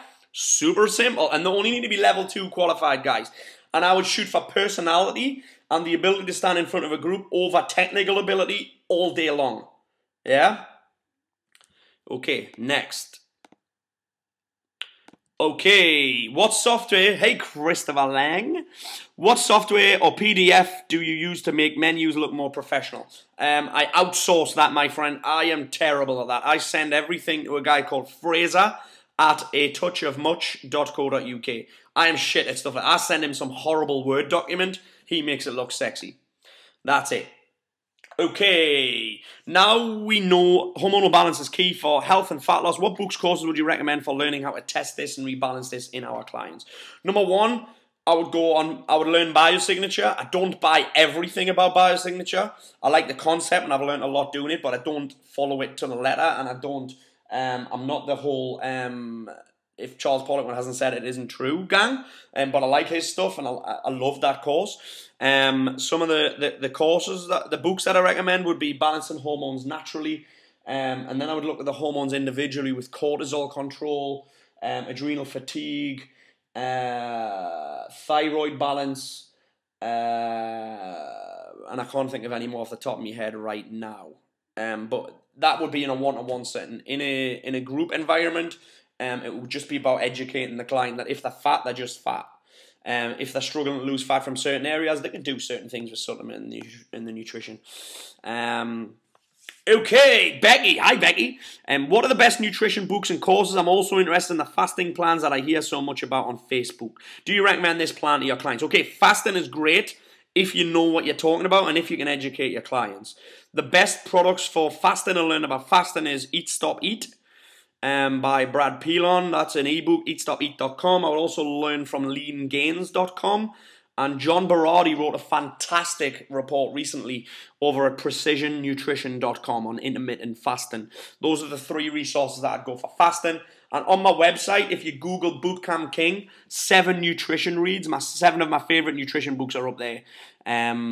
For the books on nutrition. Yeah, so okay. Hey, Heather.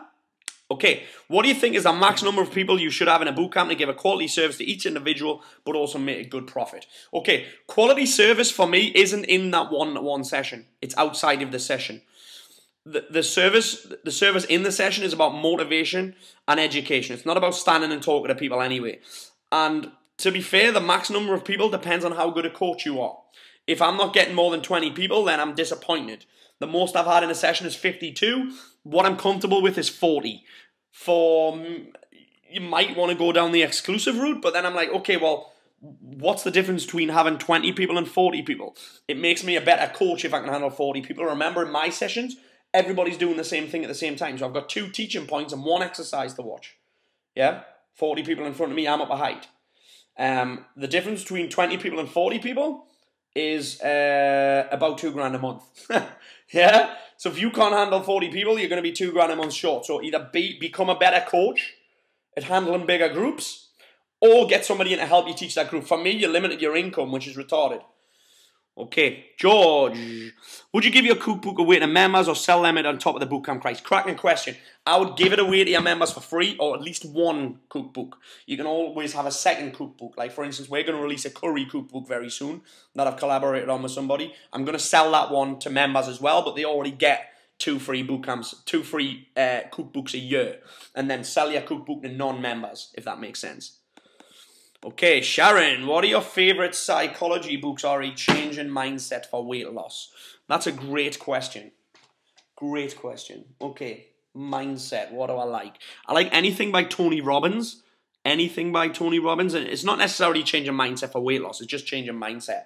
I don't have any particular tools for changing mindset and weight loss. John Berardi's Precision Nutrition certification has got some great tools in for adherence as well, which I like. But psychology book, anything by Tony Robbins I like. But I haven't really read that much about that. I've just got a voice that I think I've been quite lucky. I've got a voice that people listen to, and I have a way of getting information across that makes people want to follow it, which is cool. Okay, hope that helped, Sharon. Okay, Dave. How can I ensure clients are adhering to the nutrition information? I've had people say they are doing all the necessary but not getting the results they should be, despite saying they are doing all the right things. You've got to get a food diary. Everything's got to be on the food diary. How the food was cooked, what time they had it, what they had with it, whether it came out of a packet or not, how much water they've had, etc., etc. And that's it. Just get their nutrition plan off them. If they need to send it daily, they need to send it daily. Or you just take it off them and you actually just give them a meal plan, saying for 7 days I want you to eat this and I don't want you to change it at all. That's the way my JLP works. I just tell them everything. Okay. Okay. Alright, Paul, is it okay just to walk away from boot camps if you feel you want to put your focus into something else, even though you have been doing what has been making you good money? That is a great question, my friend. What you've got to ask yourself is, I've just walked away from a boot camp that made me a lot of money. You've got to do what makes you happy, brother. Yeah, if you're starting to lose your passion for your boot camp, your clients will tell, and you'll start losing clients anyway. Yeah, it is definitely okay to walk away from something that you don't like. Yeah, I've walked away from a lot of things recently that I don't like. Mainly people. Yeah, so that's answered your question. Yes, my friend. Okay, Michael, what a cracking question. Number 1, at the end of your seminar, how long do you spend on the sale? As long as it takes. You need to not rush it. It needs to be 5 to 10 minutes long. What you've got to think about, guys, if you're doing a seminar and pitching at the end, you've earned the right to pitch to them. If you don't pitch to them, you're doing a disservice because some of them need your help. You've gave them information, and remember, information doesn't equal transformation. You've got to give them something that's going to help them take the next step. So don't feel guilty about pitching ever. Having said that, I'm not going to pitch to you guys tonight because I've got nothing to sell. Number 2, I also have 2 guarantees for clients. 100% money back, and if you don't drop inches, we pay for a month at the local gym. I like the 100% money back better, mate. I'm not that bothered about the paying for the month at the local gym thing. Sorry. I like to be honest. Okay, Laura. I've already answered that. Cool. What's your first tip you give your new bootcamp clients nutrition-wise? My clients for 14 days, my guys aren't allowed wheat, milk or cheese, alcohol, sugar, or processed food. So that's it. Super simple. Take all of those foods out. And you can, if it's not on that banned list, you can eat a limited amount of that. Okay, I'm the face of our bootcamp, and it's very much my program. Should I focus on making sure my trainers are just doing the training with me doing everything else, or should I put more emphasis on them delivering all the other service aspects of the program? If the latter, how would I remunerate them? I'm not sure what remunerate means. That's a big word for me, George. Okay, it needs to become about your system rather than you. So my system, or Fitness Camp Academy system, is the unstoppable fat loss formula. So no matter where you go, this unstoppable fat loss formula will be the same. The sessions going on in each boot camp will be very similar. The warm-up's the same. The cool down's the same. The music's very similar. Everything looks and feels the same. Yes, you should focus on your trainers that are just doing the training, but also you need to incentivize it by saying, look, the harder you hustle, the more money you make. It's that simple. So get them on a profit share. Yeah. Sweet. Hey, Anna. Okay, if you're new to the industry and don't have a lot of contacts, what are the steps you should go about doing to the guinea pig stage, and how long do you need to launch it? I would say to launch the guinea pig stage, maybe 2 weeks maximum. You know 100 people, Anna. Everybody knows 100 people, or knows of 100 people. So write your list of 100 people. It might be family, it might be friends. I actually don't recommend training those guys, but write them down anyway. 100 people. Then you're going to contact those 100 people and say, this is what I'm doing. Yeah, there's your guinea pigs. If you can't get 10 people out of 100, then you need to make it sexier. Okay, Liam Sheriff. Where's the second part of your question, mate? I've lost it. I'll have to grab it in a second.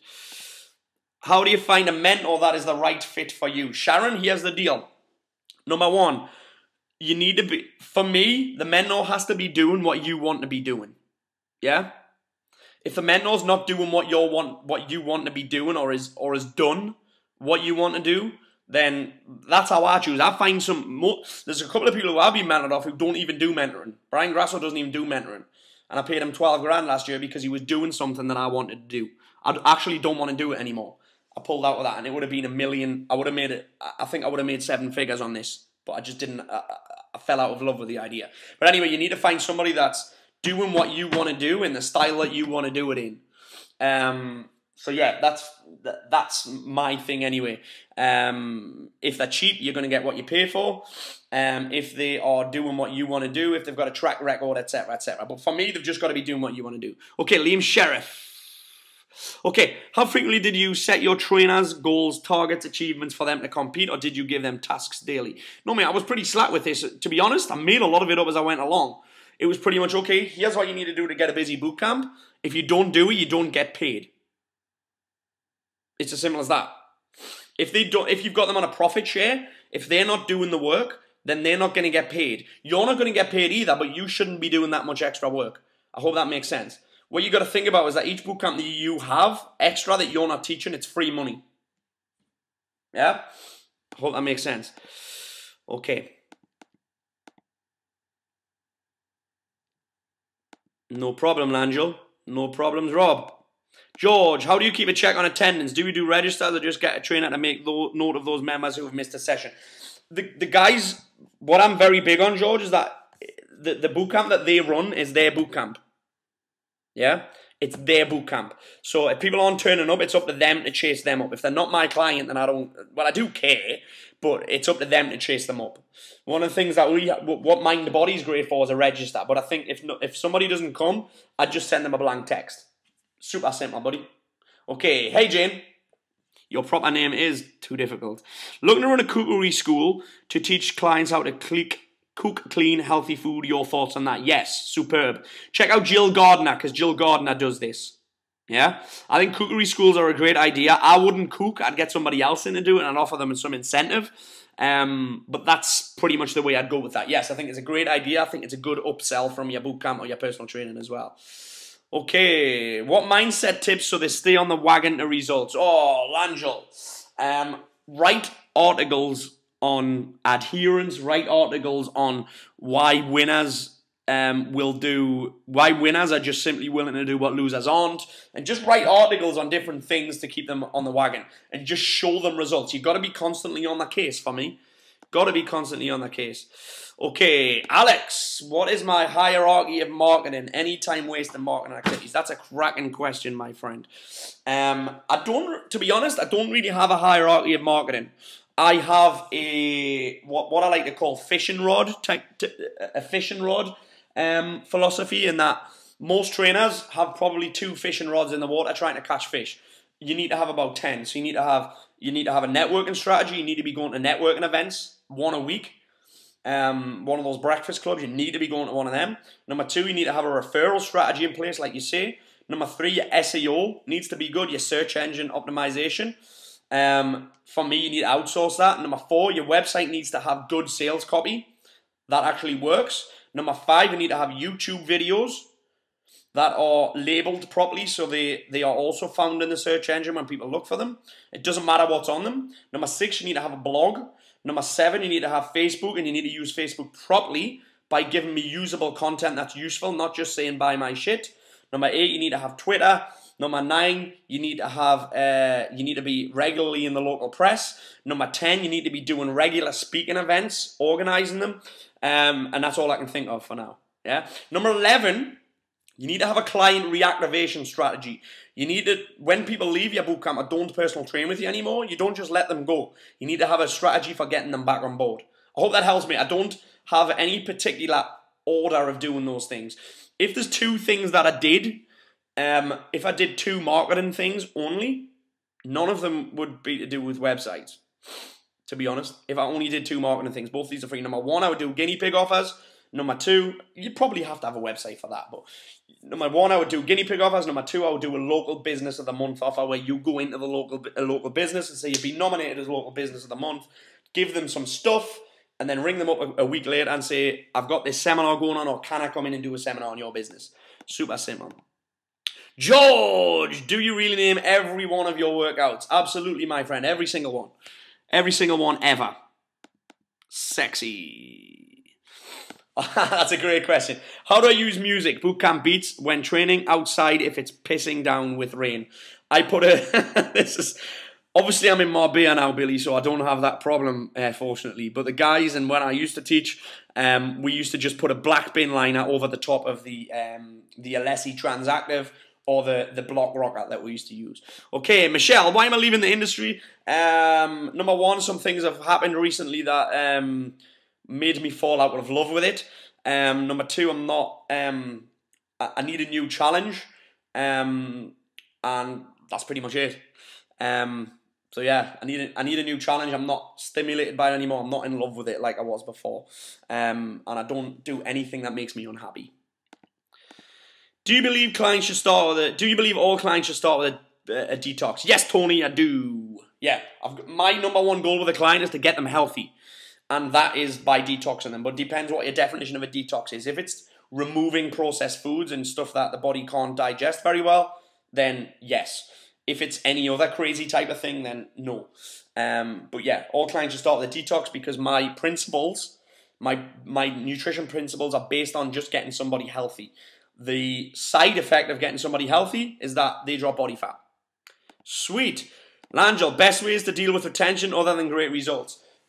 Offer them things outside of the session. So give them free food, educate them, call them up regularly, text them regularly, email them regularly, have a membership site, give them nutrition plans, organize seminars, organize nights out. That's it. The pain of disconnect should be quite hard. So you're not saying don't go anywhere else. They should feel pain. They should feel thinking, I can't leave this because it's social. You need to add a social aspect of it, and that's it. Great results is cool, but you've got to keep them by offering a superb service. Do you encourage cheat meals? Yes, Heather, I do encourage cheat meals. After 14 days, my guys can have a meal where they can eat whatever they want. Once they get to their goal weight, they can have 2 meals a week where they eat whatever they want every 5 days. But I don't necessarily encourage them to eat shit. I just say you can have whatever you want. Yeah. If you want to increase the price of your bootcamp, how do you do this without upsetting members?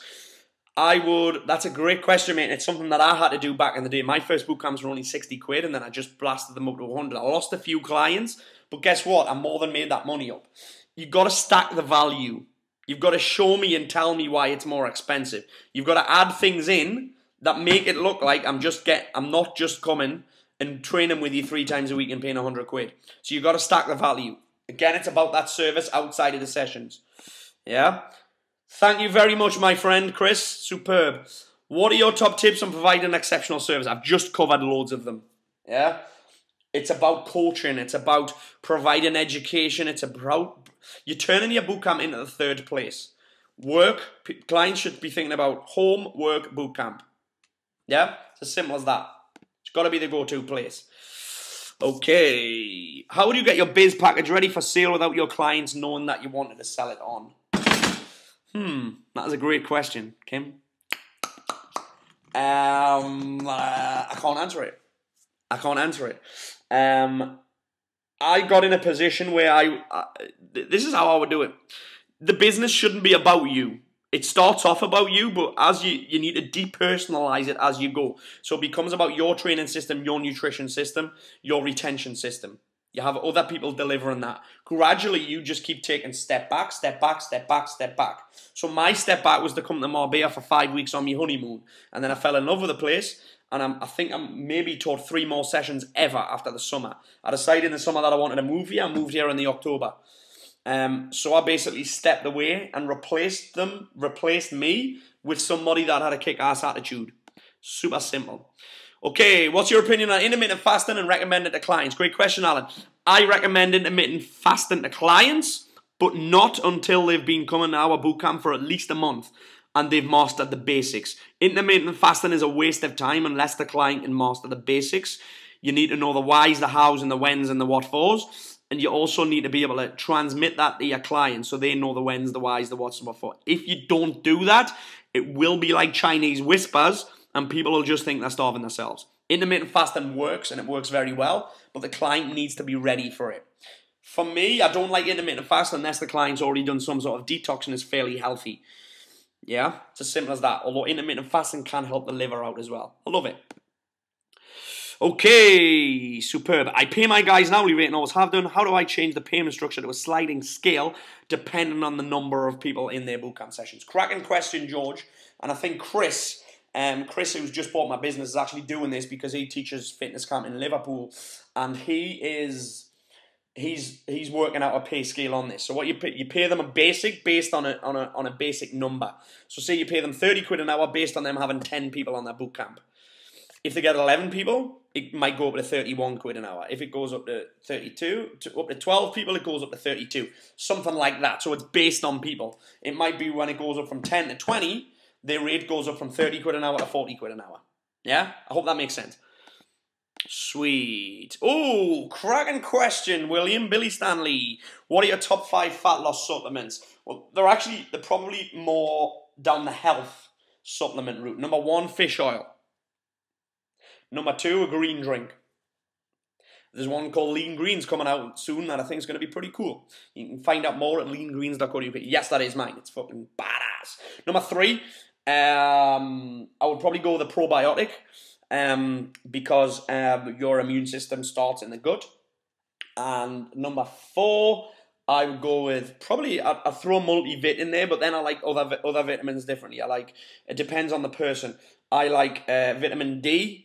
In the winter, in the UK especially, you've got to have your clients on vitamin D in the winter, without a shadow of a doubt. And right up there would be vitamin C or magnesium. Yeah, both superb. Okay. Cracking question, Lynn Davies. Being a Ning membership site owner yourself, I'm not anymore, but I know where you come from. What do you think are the benefits of having such a website for your fitness business and for your members? I get asked this question a lot. Why not just have a Facebook group? For me, a Facebook group doesn't add any value. You could have a Facebook group and a Ning site. A Ning site is basically a membership site where it's almost like Facebook, but just for your business. It's very cool. You can get banter going in there. What I like it is that I can store information on there that nobody else can see. So yeah, it adds value to your business. It's as simple as that. It adds value to your business. So yeah, very cool.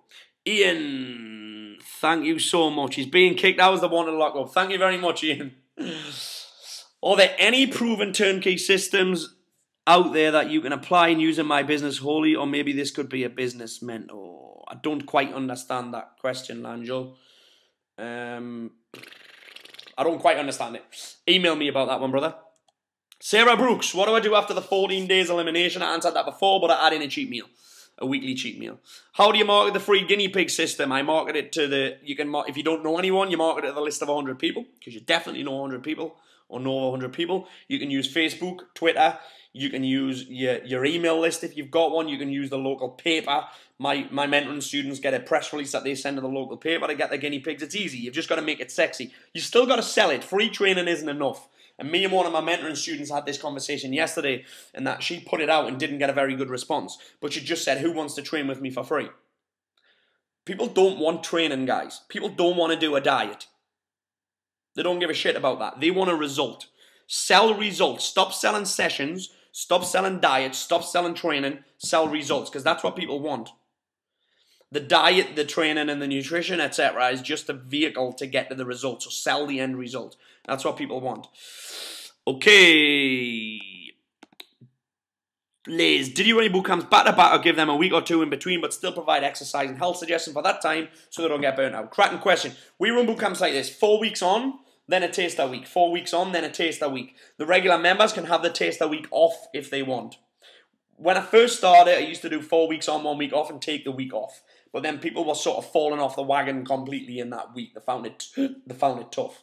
Yeah, so have like we call it a deload week for members, but then we get the new people in on the taster week to trial it.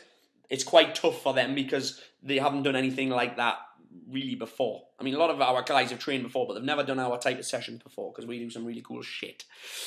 Cool. Greens drink comes out the 16th of next month, my friend. Robert Westerberg, I've answered that question. Insights are very cool. Top 3 supplements to include in a nutrition program with a bootcamp. Top 3. Fish oil, greens drink, magnesium. Fabulous. With regards to coaching large groups, how do you see and correct all the people in the class the correct exercise techniques and injury prevention? I answered this at the start, Langel, and it's as simple as this. Everybody does the same thing at the same time. If I've got 30 people squatting, I've got about 3 technique points, and I can see 30 people and say, okay, you need to push your heels down, you need to lift your chest up, etc., etc. If they're doing push-ups, I can see 30 people easily doing push-ups. Okay, you need to drop your knees because you're losing your technique. You need to go a little bit deeper. You need to lift your arse up. You need to drop your arse down a touch. Really simple. Everybody does the same thing. Super simple. Teaching a station-based circuit class isn't a boot camp. Okay? Sweet. Everybody's going to bed now. Everybody's going to bed. I'm going to keep going though, guys. It's 10 past 11 here now. Are there any nutritional protocols you'd never use or think are crap? Counting calories, and that'll probably be it. I've tried, and I try all these nutritional protocols. I never dismiss any.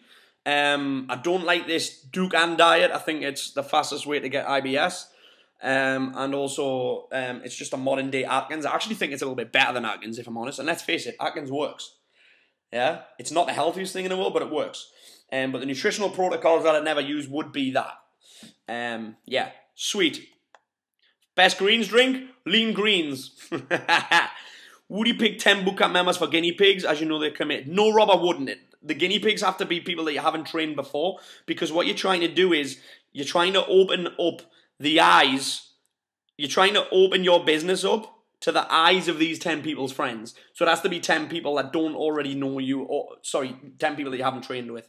Sweet. Guys, I'm at the bottom of my questions. I have no more questions. I have no more answers. I've got a feeling I'm going to be doing another one of these next week, because there was 222 people registered for the call, and I only had 101 spaces on the line, so loads of people got locked out. So I may do another one next week if I can be asked. That's just me being honest. Billy, what do you think of the CKD diet? I don't know what that is. Okay. Hey, Kelly. Hi, Kelly. Clients who became friends, however, then expect stuff or special treatment as they are friends, I know. Suppose what I am asking is, do you keep a distance from clients? That is a brilliant question, Kelly. So Kelly's now in a situation where clients became friends. However, they expect stuff or special treatment. Are they friends? I know. Suppose what I'm asking is, do you keep a set distance from clients, but then stay the personality they came for? I get where you're coming from an adherence point of view, but you've got to. The way I would approach this is, okay, you're paying me. Are you paying me to be a friend, or are you paying me to get results? And that would be the easiest way for me to answer that one. Are you paying me to be a friend? I think a lot of clients actually do pay trainers to be friends, by the way. But yeah, that's a different story. But I think that, yeah, that's the best way you're going to do it. You have some sort of sit down with them and just say, look, this is getting to a point where that I'm now taking your money and I feel guilty taking it. That's the way I would go with that, Kelly. I hope that helps. Sweet. Clay Cosgrove, what kind of things do I do in the taster week? So I do 3 sessions. I always do sessions. I would recommend doing sessions that are partner based, because then if somebody's along on the taster and they don't know anybody, they can get to meet friends. They can get to meet people. I would also recommend giving some education out in the free week. I'd also recommend clearing up those questions like, why can't I do pay as you go? So have some sort of manual. We have a manual that we give out that basically says, why can't you do pay as you go? Because we don't think it works. What happens if this happens? What is your diet like? I've heard it's really hard, because that's the question that we get asked. Yeah, I've heard your diet's crazy. No, it's not. So we'll clear that up after the first session. We call everybody up and we say, how you feeling? You've got to tell them that they're going to be sore, because they will be sore. What happens here, guys, if you do a taster week, and if you've ever done sample sessions, people come and then they can't walk for a week. Okay, that's a difficult situation. That's why we do a week, because it enables us to build a rapport. Sometimes we even give t-shirts out to people who come for the free week. What you want them thinking in the free week is, fuck me, if this is free, imagine if I paid. Yeah, that's what you want them thinking. And you've also got to deliver results in that free week. Yeah, And then you've got to basically, you've also got to say, this bootcamp isn't for everybody. This is only for you if you're committed. And that's it. Super simple. Okay, Michael, great question. I've been asked about providing meals, food for people, etc. What do you think? I think it's a good idea, but personally, I couldn't be arsed with that. That's just my opinion. I think it's a pretty good idea if you've got the time or the resources, but I couldn't be arsed with that. And I want people to take responsibility for their actions as well. This is why I don't like, when I was a one-to-one trainer, I wouldn't see people 3 or 4 times a week. I was like, you need to take some responsibility for yourself. Yeah, so that's it. No problem, Liz. How do you charge the highest or high prices in your area? Again, I've said this thing a lot. Get the best results and prove yourself to be the best. Something happens when you charge the most, people automatically assume you're better anyway, but you've just got to get better results. But you've also got to know who you're marketing to. Again, most trainers don't know who they're marketing to. They're marketing to everybody with a wallet and a pulse and who's 2 pounds or more overweight. Yeah, that's who most trainers market to. You need to know who your perfect client is, who your avatar is, and then you can tailor the words in the marketing to suit them rather than just throwing shit at the wall and seeing what sticks. Where did you get your wristbands? Okay, I don't know. I can't remember. Let's have a look. If Brownie was still on the call, he could tell with that. I'm going to post that. Danny, if you email us or Facebook us, I'll send you the link. I can't remember off the top of my head. It was a company in China that were great. Okay, no problem, Ian. No problem. Okay, from starting out, how long before you start to see a difference in your income if you're starting from scratch? You should never, once you have a certain amount of people on your bootcamp, it shouldn't get quieter. If it is getting quieter, then you're either slacking off on your referrals, you're slacking off on your service, or you're slacking off on your marketing outside of the sessions. So it should never go down. That's an open-ended question, Clay. I can't answer that very. What extra service do you provide between the sessions? I've answered that already, but I'll go into it again. It's educational articles, it's educational videos, it's webinars, it's phone calls, it's texts, it's emails, it's social events, it's t-shirts, it's free food, it's recipes, it's meal plans, etc., etc. Remember, guys, it's never ever crowded on the extra mile. Yeah? Oh, Tim's saying the Lean Green site isn't ready yet. Best way to get in the press. Offer them something of value. Offer them a prize that's worth over 500 quid. Yeah? And become known in the area. So the press actually contact you. Become the most talked about person in the area by being the best trainer, by going viral, and if push comes to shove, you might have to hire a PR company. What is the cutoff point of bootcamp as texting, calling, Facebook? That's a cracking question. What is the cutoff point of bootcamp as texting, calling, and Facebook? My rules were that I wouldn't answer anything after 7 PM on a night time, and I didn't answer anything on a weekend. Answer the questions still, but answer, if they text you, answer them on a Monday morning. Say, sorry, I don't check my phone on a weekend, but here's the answer to your question. Yeah. In your opinion, which business type within the fitness industry has the greatest profitability to it? Business, I'm in the results business, so the greatest profitability is results. I'm sick of saying that tonight. However, I know where you're coming from. So you mean boot camps, one-to-one, or semi-private? For me, it's boot camps. Yeah, or large group training is the most profitable. Yeah, after that, I think it's semi-private training, but running Alan Cosgrove's model. After that, I think it's one-to-one training. If you're a group X teaching 26 classes in January, how long do you think it would be to drop all these classes and only be teaching your own program? 1 day. You can hand your notice in on after 26. Angela Ross has mentored with me for the last year. She started off teaching 32 classes a week and now teaches none. But you could drop all them in one go. Sometimes you just got to take a leap of faith, Clay. Yeah?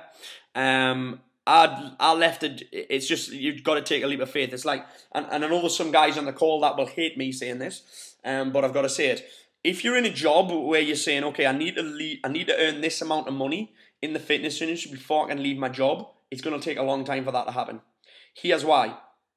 Number one, you'll get used to the extra income and you'll enjoy it. So you'll never leave your job. Number two, your clients won't take you seriously because you've got a full-time job and that's not in fitness. Number three, why should they commit to it if you're not prepared to commit to it? Number four, you won't have time to build your business or become a better trainer. Okay? That has to be said. Okay. This is a great question, Liam, and I answered this for Andy Sloan yesterday. What did you do with people who try to pull a fast one with PayPal without a written contract? I'm using MindBody from April, but is it worth chasing them for their last couple of months on their 6 months membership, or just fuck them off? What Liam's trying to say is that he signed people on a 6 month membership at a cheaper rate than a normal monthly fee, and the person has cancelled after 1 month just to save like 20 quid. The first thing I would do is actually flip my thinking. Before, I used to get really pissed off with this. The first thing I would do is I would send them a thank you card thanking them for the business to prove that you're not bitter. Secondly, I wouldn't let them back in on that rate ever again. Thirdly, just refund them and don't chase them, because if they don't want to be there, they're just going to badmouth you anyway, mate. It's as simple as that. And here's the link for the bands. YBUW.com for the wristbands. Sweet. I hope that answered your question, Liam. Send them a thank you card and just let it go. Don't let them back in on that deal ever again, though. But use MindBody because it's just better all around. Okay, I want to move down to Cornwall from Manchester, so what would you do if I was in my position? Try to build a bigger boot camp or phase other trainers in to carry on with current camp and set up new. Okay, Cornwall. Okay, so first thing I would do is I'd ram your boot camp in Manchester and phase yourself out of it a little bit. Okay, then I'd start establishing yourself as an expert in Cornwall. I'd get somebody to organise a seminar for you. I'd actually team up with another trainer in Cornwall. That's exactly what I would do. I'd team up with another trainer in Cornwall, get him to spread the word for you, do a seminar down there, start building your expertise down there, and then manage your time in between the two. Super simple. Okay, Joe Buckley. Hi, Joe Buckley. I think the Eat Stop Eat method's great. I don't like some of the stuff I don't like everything in it because he recommends Diet Coke and shit, and you know I'm not into that. I prefer...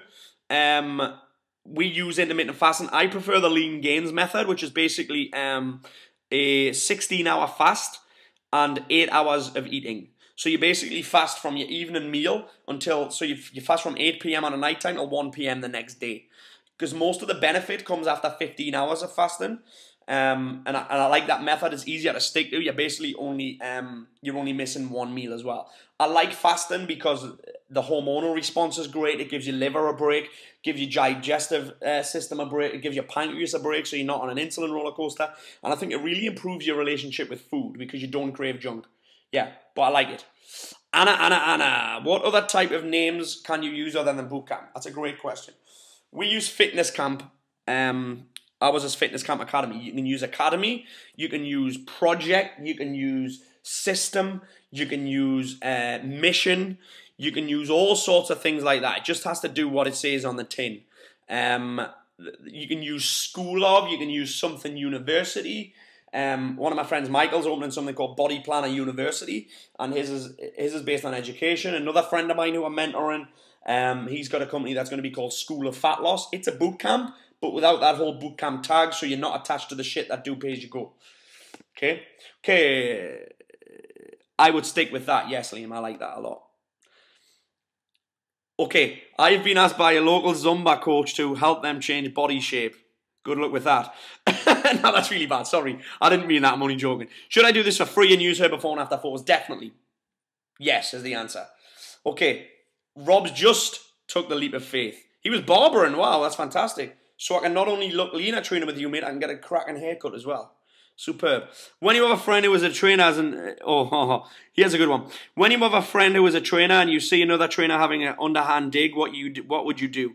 I know you can't go and knock him out, but I hate to see people having digs at someone trying to follow something they are doing something they love. Realize that the other people's opinions aren't your truth. And I've had a lot of this in my career, mate. This is one of the reasons I'm leaving the industry. Because the shit that I get from other trainers and jealous people just isn't worth it. And I do take it personally, and I don't think there's anything that I can do about it. Everyone's offered their advice and stuff, but I'm just like, fuck it, I'm getting out. They can help themselves, and they can do what they want now. But I would just turn a blind eye to it, mate. Your friend who is getting the digs doesn't need to know about this. Yeah, because it's just going to piss him off and he's going to get paranoid about it. But you can also say something to the other person if you want to. But I would just turn a blind eye to it, mate. People get bored. Do I fast weekly? I fast probably 2 or 3 days a week until 1 p.m. I struggle on the 24-hour fast. I don't do that well on them. Okay, everybody's going to bed now. Okay, guys, I am happy with that. I've been on for 2 hours exactly. If you guys have any more questions, I'm more than willing to answer them. I've recorded it, so if you've missed anything, I'll make sure I get the content out there. Thank you so much. Everyone's going to bed. Thank you so much for coming on the call. Like I said, I have nothing to sell, nothing to pitch, which is great. I hope you got a lot out of it. If you need anything, you can still post in the event. If you think of any questions tomorrow, and I'm more than happy to answer them. Thank you so much for your time, guys. Thank you so much for taking the time off. If you need anything, give me a shout. Thank you. Thank you so much for the feedback. Cheers. Bye-bye. Make sure you tell everybody about it, by the way. The organizer has ended the session, and this call will be disconnected. Goodbye.